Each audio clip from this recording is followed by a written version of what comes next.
welcome back to The Express at the Surrey Sports Centre for the 2012 Women's BC Open International Water Polo Games. There are two divisions competing, the 18 and under and the 16 and under, and it's their big tournament on their way to Nationals, which happens this May. But if you want to talk big in the world of BC sports, well, we've got it up next. Recently, the Hall of Fame announced their 2012 list of inductees in their newly renovated space. It's my privilege to stand up here on behalf of the trustees and of the organization to welcome our newest inductees. It was a ceremony to acknowledge people who have made an impact in a variety of sports in British Columbia. We're all incredibly proud of, so please spread the word so we can get lots of 10 individuals and one team were inducted into the BC Sports Hall of Fame, where their photos and stories will be preserved for generations to come. Sport kind of crosses all sorts of cultural boundaries and inspires people in a lot of different ways, and it's the stories, I think, that really get to people more than anything else, and that's why I think it's important that we honor these people, tell their stories, and share them. The BC Sports Hall of Fame archives sports memorabilia, photos, and even video, telling the stories of more than 300 individuals who've shaped BC sports history, including the ones today. Well, I was inducted for coaching at the University of British Columbia. I coached women's field hockey, and I was instrumental in getting synchronized swimming organized out there in the 40s, early 50s, and helped the athletes get organized into an association. I've been inducted in the builder category for the sport of sailing, and I guess my involvement in sailing for over 50 years is kind of what brought me here today, but I've been doing a lot of coaching, officiating throughout the world, and a lot of Paralympic work. That's really what I've been involved in. There was also a very special hockey team inducted into the BC Sports Hall of Fame, the original Vancouver Canucks, represented by Ernie Doherty, one of only two surviving members.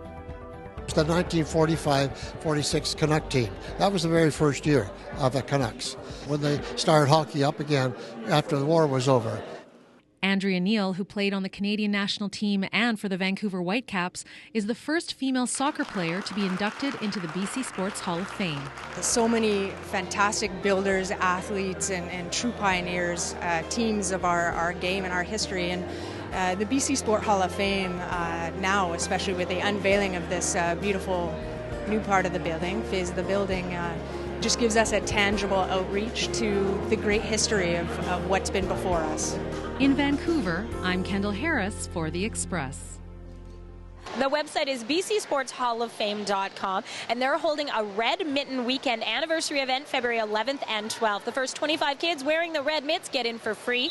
John Furlong will be there doing a book signing. There'll be a medals photo op and lots more stuff going on. But the sports soirees don't stop there. Imagine riding your bike through majestic mountains, alongside pristine rivers, through lush green fields. That's what thousands of cyclists will be doing later this year at the Prospera Valley Grand Fondo. It's one of BC's biggest cycling events, and it's also for a great cause. The best cycling is here in the Fraser Valley of BC. It's quite possibly Jeffrey Hansen Carlson's favorite biking route. Kilometers and kilometers of scenic farmland and historic river valleys amidst towering mountains. We've got challenging climbs, we've got fast descents, we've got technical roads, we've got wide open straightaways, and what makes it pristine is that it's all on quiet backcountry roads. And that's why this area is the ideal location for one of Canada's premier cycling events, the Prospera Valley Grand Fondo. And I like to say that the Grand Fondo is to cycling what the Sun Run is to running. It's about cyclists of all ages and ability levels getting together and going on a big bike ride. The term Grand Fondo means long distance in Italian. In Europe, cyclosportive events are hugely popular. Races like L'Etape du Tour in France draw over 8,000 participants and millions of spectators every year. Though it's not quite as big, more than 1,500 people are expected to strap on their helmets and gloves for this Grand Fondo, but it won't be easy. The route stretches 160 kilometers from historic Fort Langley to Abbotsford and back, and they do it all in one day. The route is challenging, the route is long, there's some challenging climbs, technical roads. It's not an easy route. But with the proper training and preparation, Jeffrey says anyone can do it. Take David Bickle, who's only been cycling competitively for 2 years. Whether you're a racer or a recreational rider, it's an unbelievable sense of accomplishment to finish something like that. Funds raised through the Grand Fondo will go toward the Special Olympics. The hope is this event will help inspire athletes of all abilities to go farther and reach higher.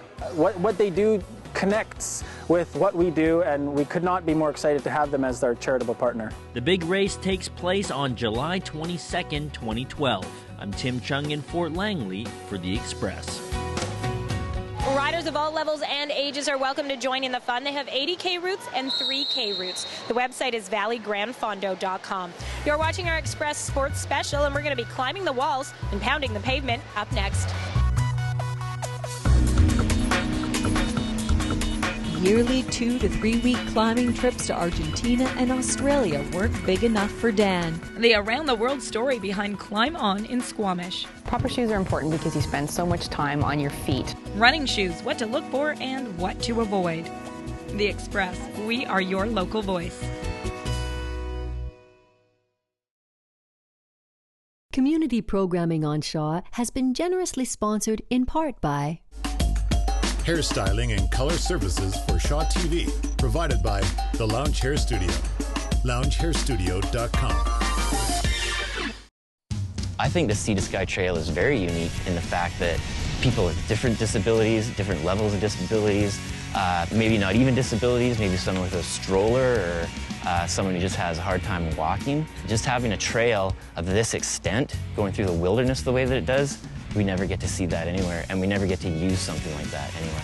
You don't have to be disabled, but just to be out with your friends, your family, it's so important and it's so rewarding. Close your eyes and count away. No, don't, 'cause I can't wait. Everything is free in this field of fantasy. At Shaw, bear hugs take on a whole new meaning. Since 1989, we've given more than 335,000 Shaw bears to children when they need them the most, because we believe that one bear hug is great, but endless bear hugs are amazing.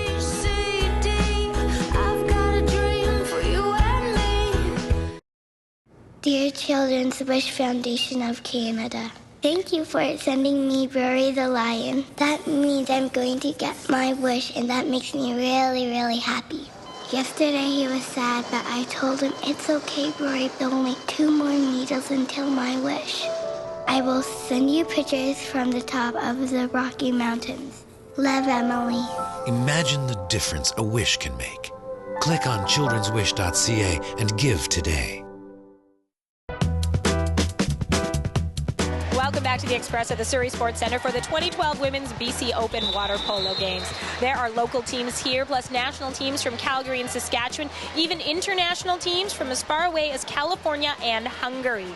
And that would probably interest our next guest. Dan Butler has climbed all over the world, the Pyrenees, the Hindu Kush, the French Alps. But when he went in search of his dream town to settle down in, well, he hitched a ride to Squamish.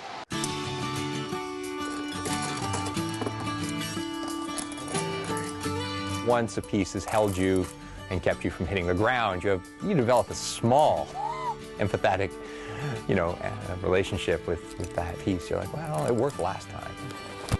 Everyone has dreams, and Dan Butler is one of those fortunate few who has the tools to take him there. Every climber builds his or her own personal climbing rack. Dan has an almost 10-year relationship with this old friend. We could just do the climbers. But instead of trad climbing gear, today's time-efficient top roping tool of choice is a Russian-made ushba. Just pop it in. Yeah, that's right. I call it my reliable little Russian partner. It will allow me to basically kind of go out after work if you only have a couple of hours and just kind of climb solo alone. You can get a lot of climbing in then because you have to share cliff time with your partner. I think that's the better one for sure. Yeah. This ushba helps Dan navigate that tricky tango between the footwork of running a business and clocking in climbing time. Dreams don't always come the way we planned them. The writing simply isn't always on the sign. There's way more paperwork than I expected. There are just dozens of international suppliers and tons of customs paperwork. It's not why it wasn't included in the dream. But both working and climbing in Squamish has always been Dan's dream. For this Alberta native, Squamish was always a mythical place of formidable splitter and granite cracks. A place he pilgrimaged to for more than 25 years. But finally, 5 years ago, Dan made this climbing haven a full-time reality. I'd been living in Montreal, Quebec, and things were going fine there. I was out every weekend doing something fun, which made me the most outdoorsy person anybody knew. But in Squamish, if you're only out doing something twice a week, people assume you're injured. Ooh, wasps, lovely. Squamish is a lot about people giving other people positive energy, good beta for the climbs, and good route information, and just generally being a positive place to come climb. And a lot of people will say that Squamish is kind of like what Camp 4 at Yosemite was 15, 20 years ago. So like this classic climb called the Flying Circus, Dan has moved beyond a 5.10A dream. He's looking to steeper adventures, a dream that succumbs less to time and more to a limitless, open-ended sky. Interesting. What dreams do I have for myself now? I think I'm probably searching for a little bit more freedom. One of the downsides to the shop is that it's hard to get away for sort of extended periods of times, but I think I've got some plans afoot that I should be able to take some longer road trips and go look at other people's books.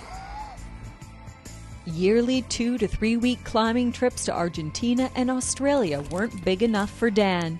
If you've had success in achieving one dream, why not dream bigger on your second? A 2-month road trip once a year seems perfectly reasonable. Especially when you have the tools on your life's rack to do it. From Squamish, I'm Nicole Fitzgerald for The Express. You can spend a day in Dan's shoes anytime. You can pick up rental climbing gear at Climb On in Squamish. They even have ice climbing gear in the wintertime. Not for me, though. I'm not really a heights gal. I prefer sports that keep me a little closer to the ground, dancing, or even chasing that elusive runner's high. What about you? Whether you're new to the sport of running, returning, or constantly treading, and I'm not talking water, what you wear on your feet makes a huge difference when it comes to staying injury-free. The problem is, some of us pick fashion over function. Shoe shopping, and I found the one I want. It's not quite a runner. Remember, it's not just about fashion. But it's pink. After the run. Proper shoes are important because you spend so much time on your feet. It's anywhere between 500 and 750 steps per kilometer, and 1.5 to 2 times your body weight every time you land on your heel. So you want to have lots of stability and cushioning in the heel. How cute is this? If only it came in my size. If they have a very flat, pronated foot, then we go into something with a little more support. If they have a high rigid arch foot and they don't absorb shock well, we'll go to that highly cushioned shoe. In the middle, it can be about fit and what they've had some history with. Here's a trick to make you focus on the function over the fashion. How's this one? It feels like it has lots of support. Yeah, that's perfect. Try it on. How's the color? It doesn't matter.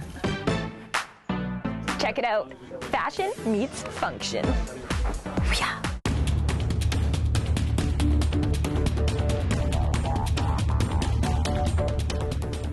I know if the shoe fits, but I still say it can be pretty and functional, right? What's wrong with a pink running shoe? Anyway, currently I'm doing the Sun Run training clinics, and I'm blogging about it for the Vancouver Sun. You can join me for my musings and mishaps online. Just go to blogs.vancouversun.com, Google my name, Johanna Mord. My latest one, I reveal the secret to running. I'd also love to hear from you, and you can follow me on Twitter at Johanna M. Ward. Now, for more ways to get involved with the sporty, the social, and the socially aware sides of life, we've got today's Express Spotlight. Presented by Granville Island Brewing and in support of the BC Cancer Foundation's Shred for the Cure lets women ride for free at Mount Seymour on Monday nights. Mission Hill Stompers Running Club is pleased to host the 2012 Heritage to Hat Zip 5K and 10K Run Walk in Mission. It's a fun, family-friendly community event with all proceeds donated to the Mission Hospice Society. Want to get social? Winter social nights at Altitude's Bistro on Grouse Mountain is a great way to celebrate after a heart-pumping day on the mountain. And there's always lots happening here at the Surrey Sports Centre. Currently, they're wrapping up the Women's BC Open International Water Polo Games. We're going to leave you with a look at some of these splashy, soon-to-be sports stars. Thanks for watching The Express, only on Shaw TV.